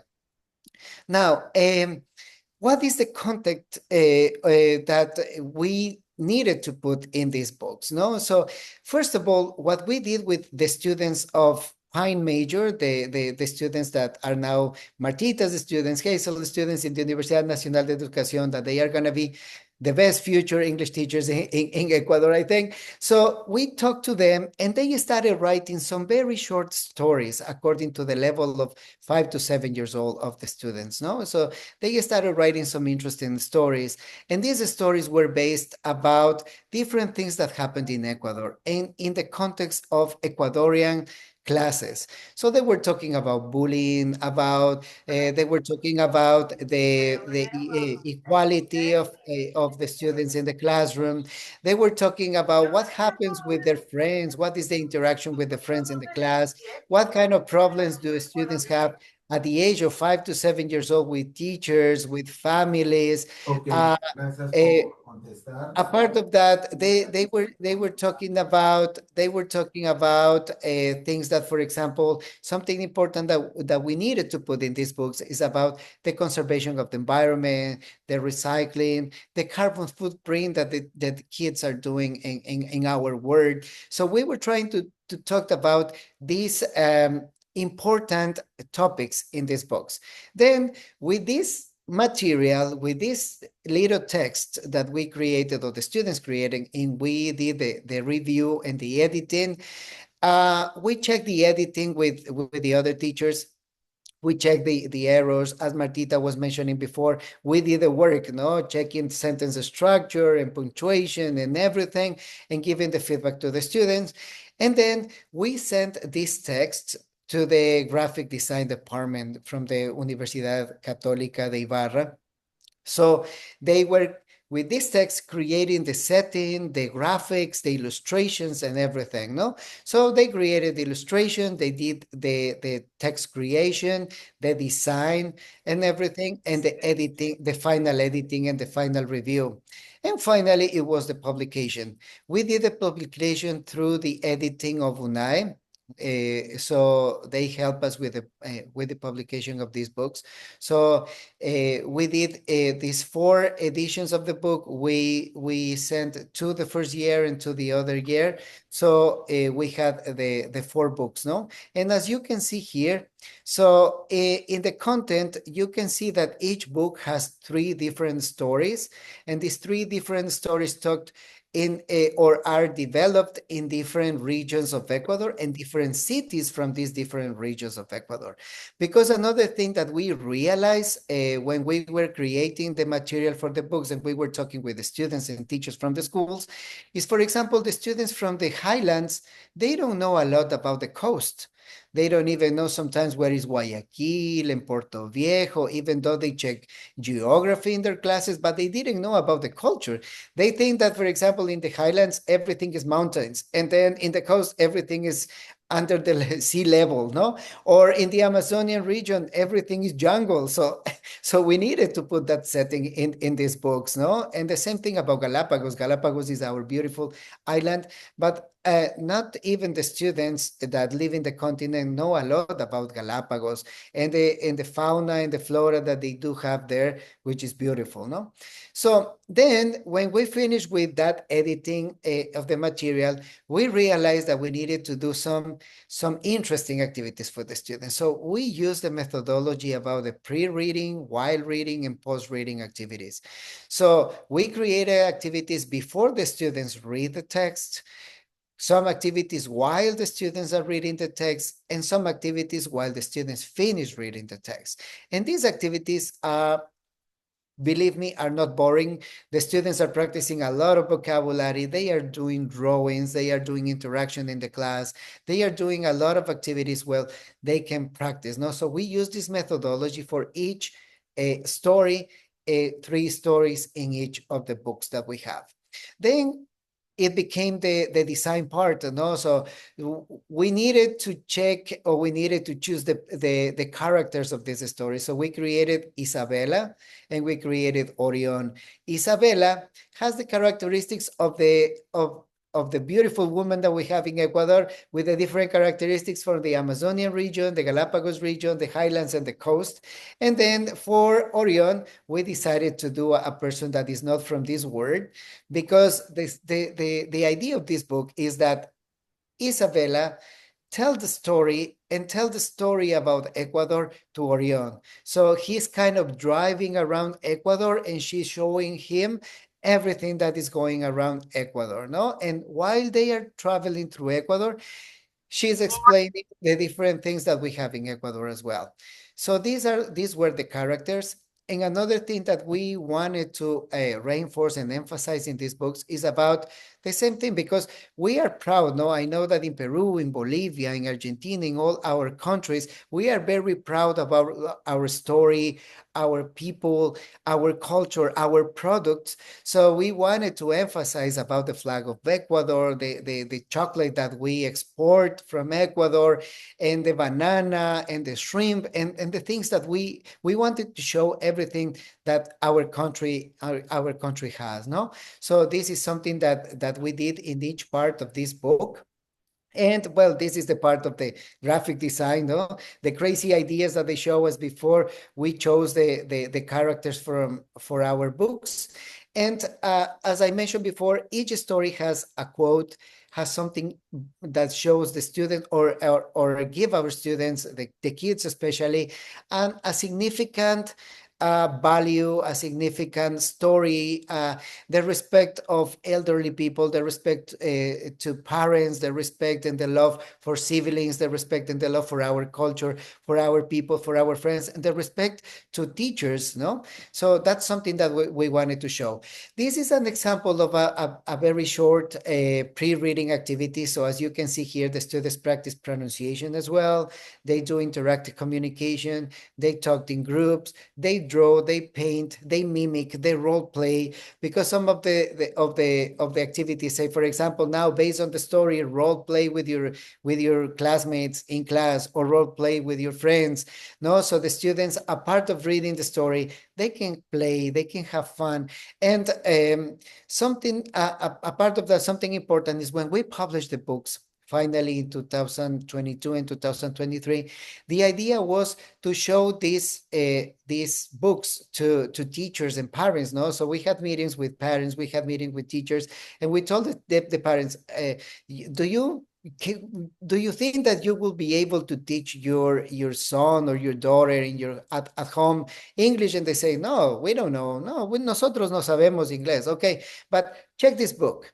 So can you kind of guide your son or your daughter to do these activities at home? And they say, yes, of course, these are very simple. So they have to draw, they have to play, paint. So these are very simple activities that not only children can work, but parents can show their kids to do it at home. And teachers, they can send as a homework or an autonomous activity to the students to do it at home. So as I was mentioning since the beginning of my presentation, these are the four books that we created. Number one was about the Highland region, the other one about the coast region, the Amazonian region, and the Galapagos region. Each of these books has 3 different stories, and these stories are in different cities of each of these regions of Ecuador. No, as a conclusion of this project, what we observed is that quality texts that meet the necessary requirements for teaching English and aligned with the expectations of the target audience have been published. No? So we published these books and we accomplished this objective that we wanted to do it. These texts have been distributed across various educational units and institutions, especially in public institutions. No? Because sometimes we know that there is a very huge gap between public education and private education, no? Especially about money resources and everything. In private institutions, parents have a little bit more resources to buy books, quality books and everything, but in public institutions, no. So these are directed for everyone, but especially for public institutions. And then that teamwork and contribution of students, teachers, and institutions is really important to do research and to have this kind of material creation. No? So I believe that I couldn't do this work if it was not for the contribution of my ex-students and the Pusesi University and the UNAE University and the support of Yacha Tech University as well. So these institutional or projects that we work with different institutions are huge contributions, no? And that's really important. These are some pictures that showed how we spread this book and share this book with different institutions so students have fun. We have these kind of little pamphlets because we try to avoid for environment conservation to do these books printed, but these books are digital. So we did like a little posters when we can, with QR codes, we can show the students, so the students scan the code and they can start working in class or print the book if they want, or work with the teachers and do this work inside and outside of the schools. So these are the 4 books that I mentioned before. These are the QR codes if you want to QR code this one. So it goes directly to the website where the books are, which is in the website of the UNAE University in the editing and the publishing part. So this is the Amazonia, the Highlands, this is the coast and the Galapagos. So as I mentioned before, you can QR check the code, and then you can go straight to the books, no? You will have fun if you check these books, because I know that these are directed for kids, but if you check as a teacher, the ones that we love to teach, and I pretty much believe all of us that we are here, because on Sunday, if you are here, it's because you love really to teach.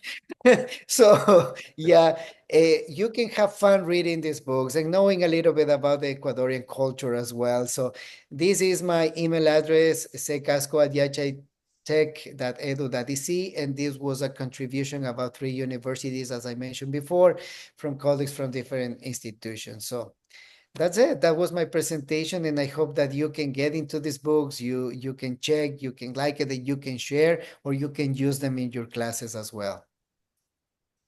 Wow. Thank you so much, dear Carlos. Eh, I feel I feel I know nothing. I feel like a 25-year-old teacher, like who's just learning. Thank you so much, dear Hazel, Evelyn, Martha, and Carlos, for so inspiring presentations, for so wonderful ideas. There are many things that we need to learn from you all, and this idea about the books, I was thinking, wow, we should do that in our countries, in our cities. And it's true, with people from the coast here in Peru think that people in the jungle, they live like what? Sorry, I don't know, near the trees, or there are no. Yeah, that's true. And the same thing with the highlands. So thank you so much, dear Carlos, again, Martha, Evelyn, and Hazel, who's not present, I guess, because she had to pick up her daughter, right? So now the microphones are free to anybody. Please be brief, be concise. More than questions, to express our gratitude to Carlos, Martha, Hazel, and Evelyn for being such wonderful professionals.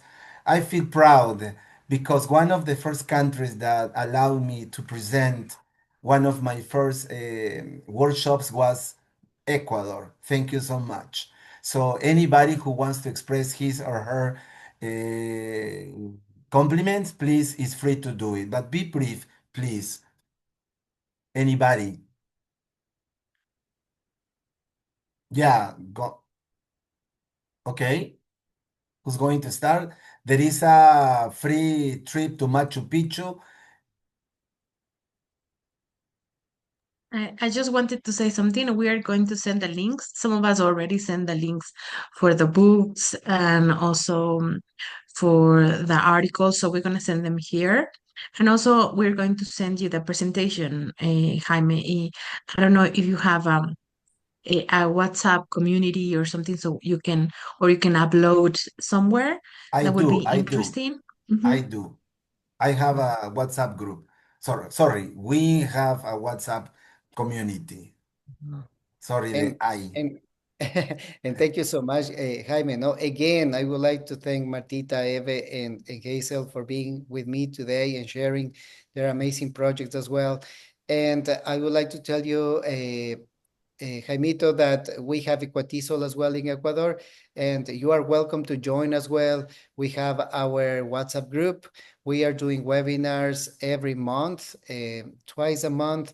So we have presenters like Martita, Eve, Hazel, pre-service and in-service teachers that are presenting in our webinars, and you are very welcome to present as well and invited to be part of the webinars. No, we know, and I know, especially because I have been in Universidad de Piura. I know, Jaime, how you well organize these events in the Universidad de Piura, and we hope to see you there next time.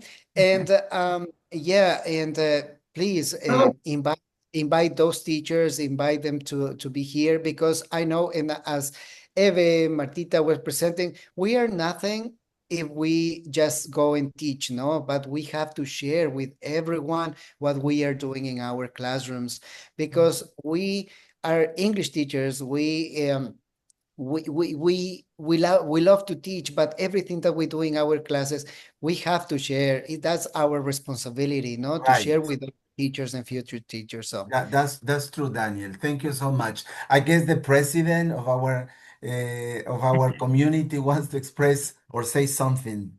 Well, I think there is so much to say, but what I want to really admire is the inclusivity, the diversity, the creativity. All of it was fascinating for me to listen, and how classrooms have changed and how you have become so inclusive and broadened the lens of teaching. And one word I didn't know was mistake busters. So I've learned a lot today. Thank you so much.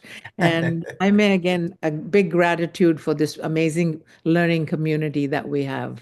Yeah, Thank you. learning community that we have, and we learn from each other. Thank you so much, dear Raj, our president. Anybody else, please? Roxy, Fernanda, Ana, Elizabeth, Miguel, Héctor, Eri, Jessica, Daniela, Wilson, Luis, Mónica, Héctor Pupiales, Marta Ogoño, Connie, Jessica Cernaque, Diana Isabel, Katy Zambrano, Fernando Zarango, Maura Valencia, Verónica Ortega, Yeser Hernán, Verónica María, Virginia Menén, Esther Paredes, and so many people. Oh, Mogollón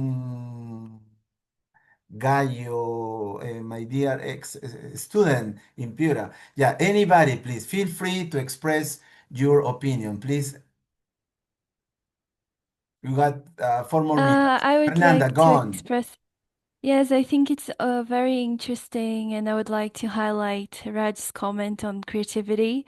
So, as long as we as teachers are remaining creative beings rather than just machines, I think we're doing our job well. So, congratulations on the creativity. Thank you, dear Fernanda. Thank you. Anyone else? Yeah, Roxy in Lima. Are you in Lima or in New York, dear Roxy? Lima, still in Lima. Hello. Looks like if you were in New York. I wish.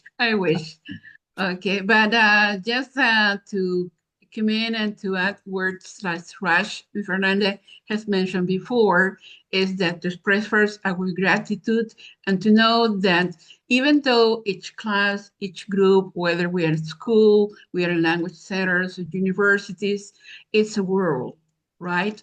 And we don't have to take for granted anything. Everything has to be investigated. We have to research. We have to base our work on that, and we have to learn from each other. That this is one of the things that we, all of us, I'm sure we adore of our profession, is this kind of community of sharing and learning from each other, even learning from our own mistakes. And as Raj mentioned, the mistake buster is something that I didn't know before. It's something I'm going to dig deeply and to try to put into practice. And I want to share, I would say, a mistake I had teaching little kids from a school that they were having kind of remedial classes, and their parents wanted me to help them. And one of these girls, who was like around 12, she loved Ladybug, the cartoon Ladybug. And I use the Ladybug when I use Google Slides, like in the corners with jeeps, and she loved it, and all the time that. And then I transferred this information to another group of girls, 2 girls, who are around 8 and 9. And I put Ladybug. Oh, no, we don't like her. Okay, they said no. So they said, okay. So I had to ask, what do you like? And I said, you do, say, no. And I don't agree totally that kids don't like reading. They like reading what they like. They don't like reading everything. So what we have to know is what they like and be part of their world. We have to be involved in what they enjoy, what they like, and they start reading. So what these 2 girls like? They like drawing.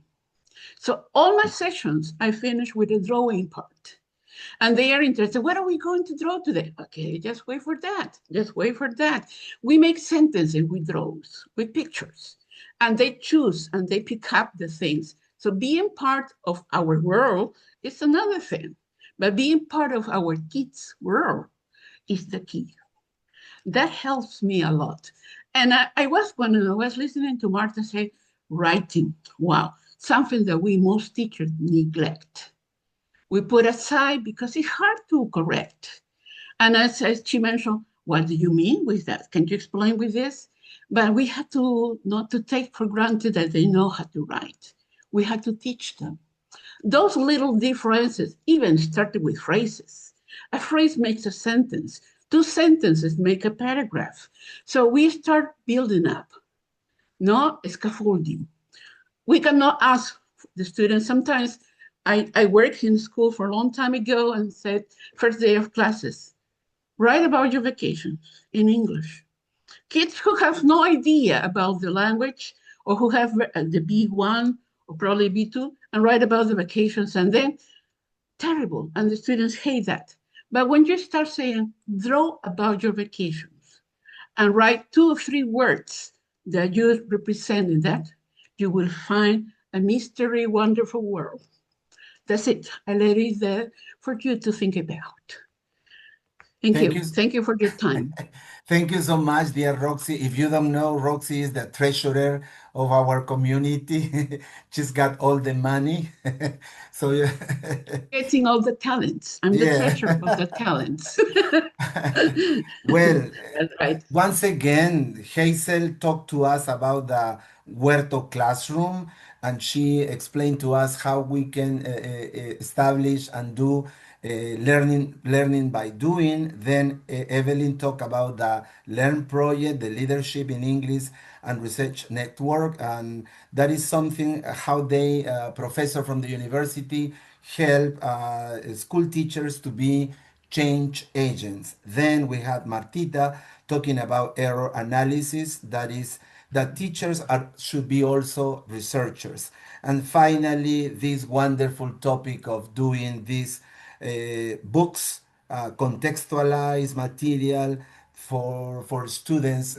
Thank you so much, dear Carlos, Hazel, Evelyn, Martha. You have given us a good example of what real, authentic, passionate, wonderful teachers are. I feel so proud about you because I knew you. I knew how good you were, Carlos, but I didn't know about Hazel, Evelyn, and Martha. So for sure you will be present in our international conference next year in Peru.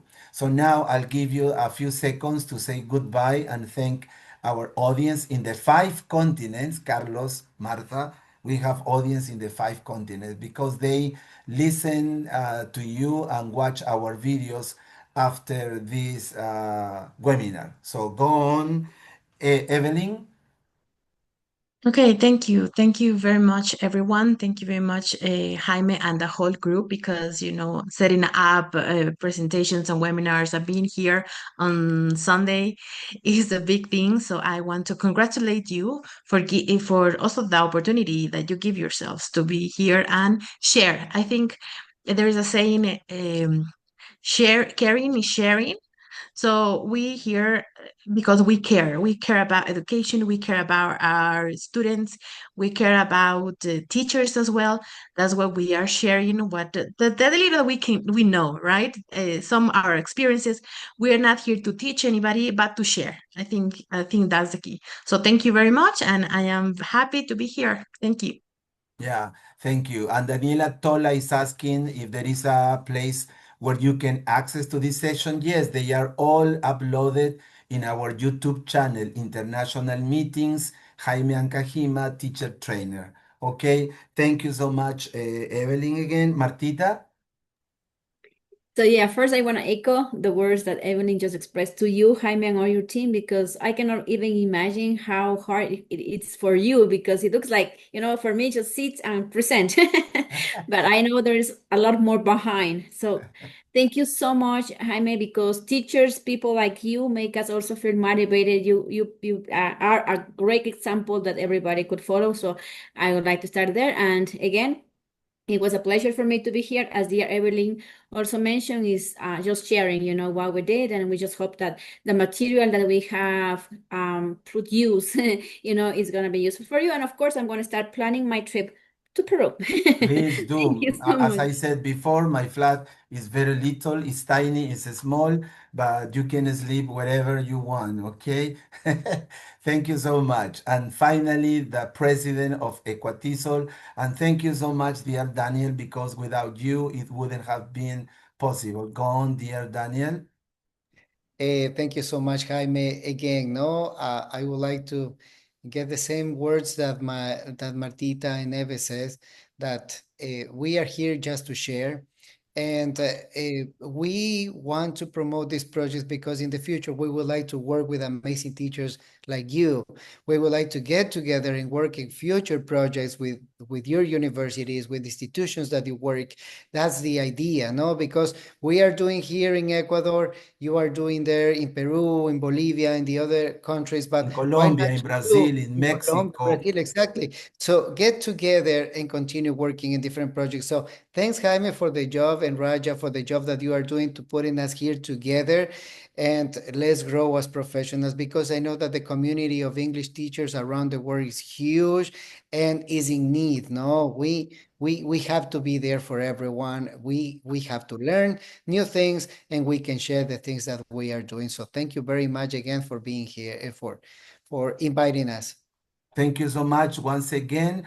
And just let me show you that, let me remind you, sorry, that on July the 20th, we will have David Bertrand and Ricardo Diaz talking about these two wonderful topics. Pedagogical University, sorry, they don't mention it, sorry. They are members of the ELTA TESOL in, okay. And also somebody was asking where you can find here, you can find, sorry about the photograph. I haven't changed it for many years. So this is our international online meeting YouTube channel. Here you can find all the videos, more than 100. We have had this beautiful experience for more than 5 years, believe it or not, 5 years. But it's not my job. My team is me, God, and me. And also thank you, Yachat University and Dennis Montaño, because this link of the to have soon is thanks to Yachat University and Dennis Montaño in Ecuador. So thank you so much. So once again, thank you everyone. Have a nice weekend and see you soon in 3 weeks. Okay, thank you, Fernanda, Marta, Carlos, Hazel, Raj, Evelyn, Roxy, Hector, Mayra, Jessica, and everyone else in the Tito Rafael Hidalgo, Cesar Pablo, Pilar Ponce, and everyone in Facebook Live. Have a wonderful Sunday. Time for me for cooking, Raj, as usual, and doing the washing up. Goodbye and see you soon. Yes. Bye-bye, everyone. Bye-bye, See ya. everyone. Bye-bye. Thank Bye. you. Bye-bye, Bye-bye. bye-bye, bye. Thank you, and Daniel. See you in Peru soon. Take care, dear Raj. You too. Thanks for this. I'm Bye. saving up money to go to Canada. Now, yes, please, you're welcome. And Yeah, now I can go have I'll try to breakfast. do my best next year. I Oh, promise. okay, good. I promise. I'm waiting. Okay. Bye-bye. Bye-bye. Bye. Bye, Martita.